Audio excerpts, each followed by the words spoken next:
10টা কাজ। প্রথম কাজ হলো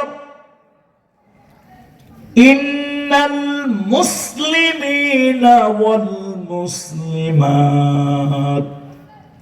পুরুষ মুসলমান হবে, নারী মুসলমান হবে। ওয়াল মুমিনিনা ওয়াল মুমিনাত, পুরুষ ঈমানদার হবে, নারী ঈমানদার হবে।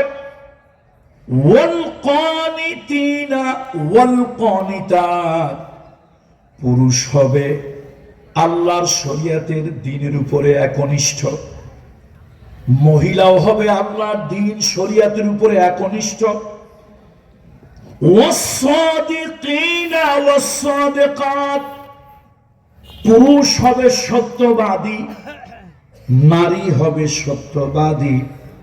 ওয়াস-সাবিরিনা ওয়াস-সাবিরাত, পুরুষ হবে সত্যবাদী, নারীও হবে সত্যবাদী। এই যে আল্লাহ তাআলা একটার পর একটা গুণ বলতেছেন,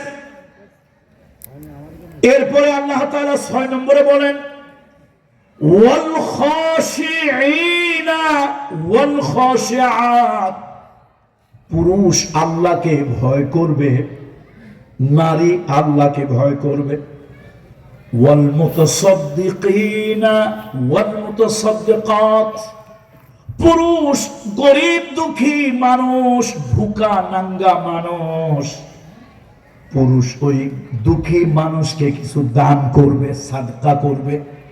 আবার নারীর সাধ্য অনুযায়ী নারীও কিছু গরিব মিসকিনকে দান করবে। এরপরে হলো ওয়াস-সাইমিনা ওয়াস-সাইমাত, পুরুষ আল্লাহর সন্তুষ্টির জন্য রোজা রাখবে, নারীও আল্লাহর সন্তুষ্টির জন্য রোজা রাখবে। ওয়াল হাফিজিনা ফুরুজাহুম ওয়াল হাফিজাত, পুরুষ ইজ্জত চরিত্র আবরু সতীত্ব হেফাজত করবে, নারীও করবে।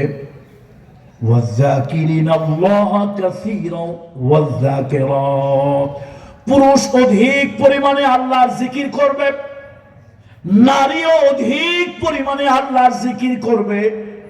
এই যে 10টা গুণ বলা হলো, আল্লাহ তাআলা বলেন পুরুষ যদি এই 10টা গুণ অর্জন করে, এই 10টা গুণ যদি নিজের জীবনে আনতে পারে, কোন মহিলা নারীদের ভিতরে কোন নারী এই 10টা গুণ নিজের ভিতরে যদি অর্জন করতে পারে, 10টা গুণ যদি হাসিল করতে পারে, আ'আদ্দাল্লাহু লাহুম মাগফিরা, আল্লাহ ওয়াদা করলেন আমি তোমাকে তোমার জিন্দেগীর গুনাহ মাফ করে দেব। শুধু আমি আল্লাহ তাআলা মাফ করে দিয়েই ক্ষান্ত হব না, আমি আল্লাহ তাআলা উত্তম প্রতিদান জান্নাত দেব, জান্নাত দিয়ে ক্ষান্ত হব না, জান্নাতের থেকে একটু বাড়ায় দেব, ওই জান্নাতের ভিতরে তোমার সঙ্গে আমি দেখা করব। আল্লাহ